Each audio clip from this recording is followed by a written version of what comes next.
Les institutions continuent d'acheter du Bitcoin, mais pourtant, le marché chute. Tu trouves pas ça bizarre?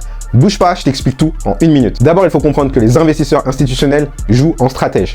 Oui, ils accumulent quand le prix baisse, mais ils vendent pour rééquilibrer leur portefeuille, prendre des bénéfices ou quand le contexte macroéconomique devient flou. Ces ventes créent une pression vendeuse à court terme et ça fait chuter le prix. Ensuite, les données on-chain sont claires. Des wallets Bitcoin historiques qui détenaient du Bitcoin depuis plus de 10 ans commencent à vendre une partie de leur Bitcoin en cette fin d'année. Et jusqu'à la semaine dernière, ces ventes étaient absorbées par les ETF Bitcoin. Maintenant que les ETF Bitcoin se mettent à vendre, cela amplifie la baisse. Le deuxième point, c'est la macroéconomie.